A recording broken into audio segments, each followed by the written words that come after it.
కర్ణాటకలో కేబినెట్ విస్తరణ ప్రక్రియ తుది దశకు చేరుకుంది. సుదీర్ఘ నిరీక్షణకు తెరదించుతూ మంత్రివర్గ విస్తరణకు ఎట్టకేలకు ముహూర్తం ఖరారైనట్లు తెలుస్తోంది.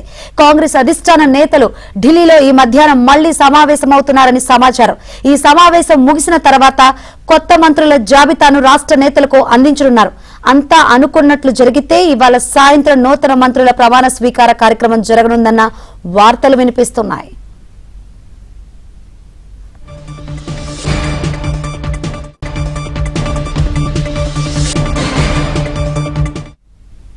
మంత్రివర్గ విస్తరణకు కాంగ్రెస్ అధిష్టానం తుది ఆమోదం తెలపడంతో బెంగళూరు రాజ్భవన్ లో అవసరమైన ఏర్పాట్లు చేయాలని ముఖ్యమంత్రి డీకే శివకుమార్ అధికారులను సైతం ఆదేశించినట్లు తెలుస్తోంది.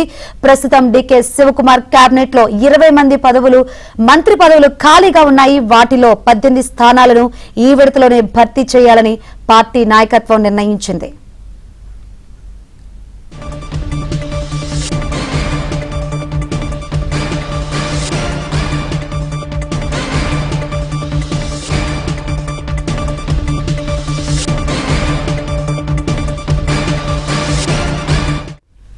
కర్ణాటకలో కేబినెట్ విస్తరణ ప్రక్రియ తుది దశకు చేరుకుంది. సుదీర్ఘ నిరీక్షణకు తెరదించుతూ మంత్రివర్గ విస్తరణకు ఎట్టకేలకు ముహూర్తం ఖరారైనట్లు తెలుస్తోంది.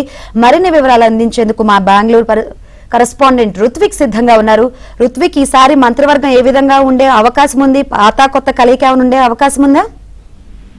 శంకరి, గత కొన్ని రోజులుగా కూడా ఈ మంత్రివర్గ విస్తరణ గురించి అనేక మార్లు ఇటు సీఎం డికే శివకుమార్ తో పాటు మాజీ సీఎం సిద్ధారామయ్య అనేక సార్లు ఢిల్లీ పర్యటన చేశారు. గత వారంలో 4 రోజులు కూడా ఢిల్లీలో ఉంటూ కూడా ఈ మంత్రివర్గ విస్తరణ మీద దృష్టి అక్కడ చర్చలు జరిపారు. అయితే ఏదైతే డికే శివకుమార్ ముఖ్యమంత్రిగా ప్రమాణ స్వీకారం చేసిన సమయంలోనే 12 మంది వరకు మంత్రులుగా ప్రమాణ స్వీకారం చేశారు. ఈ నేపథ్యంలోనే సీనియర్ నాయకుడైన రామలింగారెడ్డి తనకు కేటాయించిన పదవి మీద ఆయన రాజీనామా చేస్తానని చెప్పి కూడా చెప్పడం జరిగింది.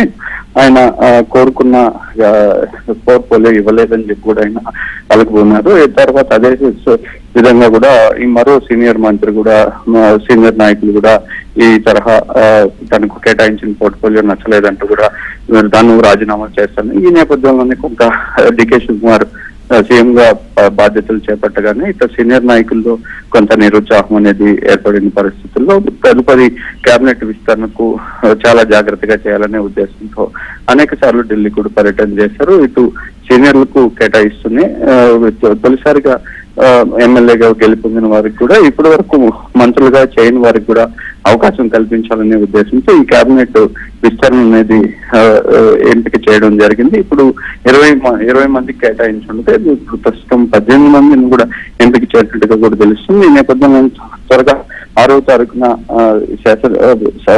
మండలి సమావేశం ఉండడంతో ఈ లోపలనే కూడా విస్తరణ ఈ కేబినెట్ ప్రమాణ స్వీకారం చేయించాలనే ఉద్దేశంతో కూడా రాజ్భవన్ సమాచారం అందించినట్టుగా కూడా తెలుస్తుంది. రాజ్భవన్ సమాచారం అందించిన వెంటనే కూడా ఈ మంత్రివర్గ విస్తరణకైతే త్వరలోనే ప్రమాణ స్వీకార కార్యక్రమం ఉంటుందని కూడా తెలుస్తుంది. Shankar, right, thank you.